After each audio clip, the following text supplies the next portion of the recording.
ಡಿಟ್ಯಾಕ್ಸ್ ಒಂದು ಭಯಾನಕ ಮರ್ಡರ್, ಅಸಹಾಯಕ ವಿಟ್ನೆಸ್ ಮತ್ತೊಬ್ಬ ಹೀರೋ ಇವುಗಳೆಲ್ಲ ಒಂದು ಹಾವು ಏಣಿ ಆಟಕ್ಕೆ ಇಳಿತ ಅದಕ್ಕೆ ಬರೋ ಅಡಚಣೆಗಳು. ಈ ಅಡಚಣೆಗಳನ್ನೆಲ್ಲ ಮೀರಿ ಹುಡುಗರು ಒಂದು ಟಾಸ್ಕ್ ನ ಕಂಪ್ಲೀಟ್ ಮಾಡ್ಬೇಕು. ಈ ಟಾಸ್ಕ್ ನ ಕಂಪ್ಲೀಟ್ ಮಾಡ್ತಾರಾ ಇಲ್ವಾ ಅಂತ ಗೊತ್ತಾಗ್ಬೇಕು ಅಂದ್ರೆ ನೀವು ಈ ಸಿನಿಮಾನ ನೋಡ್ಲೇಬೇಕು.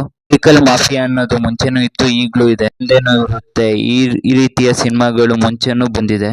ಮತ್ತೆ ಈ ಸಿನಿಮಾದ ಪೇಸ್ ಕೂಡ ಎದುರು ಮೇಲೆ ನಿಂತಿದೆ. ಸಿನಿಮಾದಲ್ಲಿ ತುಂಬಾ ಇಷ್ಟ ಆಗಿದ್ರು ಇದರ ಪೇಸ್. ಎಲ್ಲೂ ಸಿನಿಮಾ ತುಂಬಾ ಡ್ರಾಗ್ ಆಗ್ತದೆ, ಎಳಿತಿದ್ದಾರೆ ಅಂತ ಅನ್ಸಲ್ಲ. ದ ಫಸ್ಟ್ ಫೇಸ್ ನಾವು ಸಿನಿಮಾದ ಕತೆಗೆ ಡೈವಿನ್ ಆಗ್ತೀವಿ. ಪ್ಲಸ್ ಮೋಟಿವ್ ಮತ್ತೆ ಕ್ಯಾರೆಕ್ಟರ್ ಇಂಟ್ರೊಡಕ್ಷನ್ ಎಲ್ಲವೂ ಕೂಡ ಸ್ಪೀಡ್ ಆಗಿ ನಮಗೆ ತಿಳಿಸಿ ಮೇನ್ ಉದ್ದೇಶನ ಸ್ಕ್ರೀನ್ ಮೇಲೆ ತರ್ತಾರೆ. ಸಿನಿಮಾದ ಸ್ಪೀಡ್ ನನಗೆ ತುಂಬಾನೇ ಇಷ್ಟ ಆಯ್ತು. ಹೀಗೆ ಗೊತ್ತೋ ಗೊತ್ತಿಲ್ದೇನೋ ನಾವು ಒಂದಲ್ಲ ಒಂದು ಸ್ಕ್ಯಾಮ್ ಗೆ ಗುರಿಯಾಗಿರ್ತೀವಿ.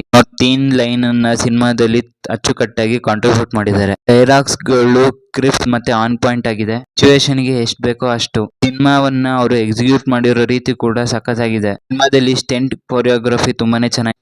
ಇಲ್ಲಿನ ಆಕ್ಷನ್ ಸೀಕ್ವೆನ್ಸ್ ಗಳು ತುಂಬಾನೇ ಕಿಕ್ ಕೊಡುತ್ತೆ. ಸಿನಿಮಾದ ಮ್ಯೂಸಿಕ್ ಮತ್ತೆ ಬ್ಯಾಕ್ ಗ್ರೌಂಡ್ ಸ್ಕೋರ್ ತುಂಬಾನೇ ಚೆನ್ನಾಗಿದೆ. ಸಿನಿಮಾಟೋಗ್ರಫಿ ಇಲ್ಲಿ ಚೆನ್ನಾಗಿತ್ತು. ಇಲ್ಲಿನ ಕಲರ್ ಗ್ರೇಡಿಂಗ್ ಬೆಟರ್ ಆಗಿ ಆಗ್ಬೋದಿತ್ತು ಅಂತ ಅನಿಸ್ತು. ಡ್ಯೂರೇಷನ್ ಲೆವೆಲ್ ಸಿನಿಮಾದ ಮೊದಲ ಹಂತದಲ್ಲಿ ಅಡ್ಜಸ್ಟ್ ಆಗೋಕೆ ತುಂಬಾನೇ ಟೈಮ್ ತಗೊಳುತ್ತೆ. ಎಡಿಟಿಂಗ್ ಕ್ರಿಸ್ಪ್ ಮತ್ತೆ ಆನ್ ಪಾಯಿಂಟ್ ಆಗಿದೆ.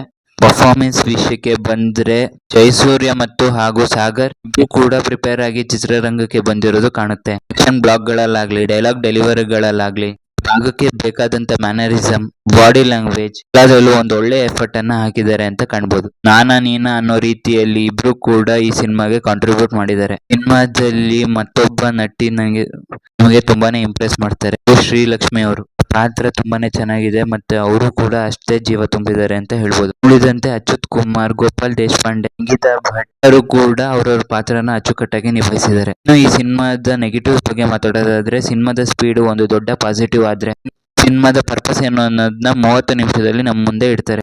ಅಂಡ್ ಮುಂದೆ ಏನಾಗುತ್ತೆ ಅನ್ನೋ ನರೇಶನ್ ನಮಗೆ ಪ್ರಿಡಿಕ್ಟೇಬಲ್ ಆಗಿದೆ. ನಾವು ಆಗ್ಲೇ ಹೇಳ್ದಾಗೆ ಪ್ರೆಸೆಂಟೇಷನ್ ಅಲ್ಲಿ ಕಲರ್ ಗ್ರೇಡಿಂಗ್ ಬೆಟರ್ ಆಗ್ಬೋದಿತ್ತು. ಮೆಡಿಕಲ್ ಮಾಫಿಯಾ ಅನ್ನೋ ಸ್ಟೋರಿ ತುಂಬಾನೇ ಚೆನ್ನಾಗಿದೆ. ಆದ್ರೆ ಅಲ್ಲಿ ಬರೋ ಕಾನ್ಸಿಕ್ವೆನ್ಸಸ್ ಅಥವಾ ಅಡಚಣೆಗಳು ಇನ್ನೊಂದ್ ಸ್ವಲ್ಪ ಇದ್ದಿದ್ರೆ ಇನ್ನೂ ಚೆನ್ನಾಗಿರೋದು ಅಂತ ಹೇಳ್ತೀನಿ. ಸಿನಿಮಾದ ಕ್ಲೈಮ್ಯಾಕ್ಸ್ ಚೆನ್ನಾಗಿ ರೌಂಡ್ ಆಫ್ ಆಗುತ್ತೆ. ಮಾರಲ್ ಕಥೆಯನ್ನ ಹೇಳೋ ಸಿನಿಮಾ ಅದರ ರೌಂಡ್ ಆಫ್ ಅನ್ನ ಚೆನ್ನಾಗಿ ಅಚ್ಚುಕಟ್ಟಾಗಿ ನಿಭಾಯಿಸಿದ್ದಾರೆ. ಸಿನಿಮಾ ಹೇಗಿತ್ತು ಅಂತ ಹೇಳೋದಾದ್ರೆ ಇದೊಂದು ಡೀಸೆಂಟ್ ಅಬೋ ಅವರೇಜ್ ಸಿನಿಮಾ ಅಂತ ಹೇಳ್ಬೋದು. ಸಿನಿಮಾ ನಿಮಗೆ ಎಲ್ಲೂ ಬೋರ್ ಹೊಡ್ಸಲ್ಲ ಮತ್ತೆ ಲ್ಯಾಗ್ ಅನ್ಸಲ್ಲ. ಸ್ಪೀಡ್ ಇದರ ಪ್ಲಸ್ ಪಾಯಿಂಟ್ ಅಂತ ಹೇಳ್ಬೋದು. ನಿಮಗೇನಾರ ಈ ತರ ಸಿನಿಮಾ ನೋಡೋಕೆ ಇಷ್ಟ ಆದ್ರೆ ಈ ಸಿನಿಮಾ ನೀವು ಖಂಡಿತ ಹೋಗಿ ನೋಡ್ಬೋದು. ಸೊ ನಾನ್ ಸಿಗ್ತೀನಿ ಮುಂದಿನ ವಿಡಿಯೋದಲ್ಲಿ. ಅಲ್ಲಿ ತನಕ keep watching and please subscribe to my channel.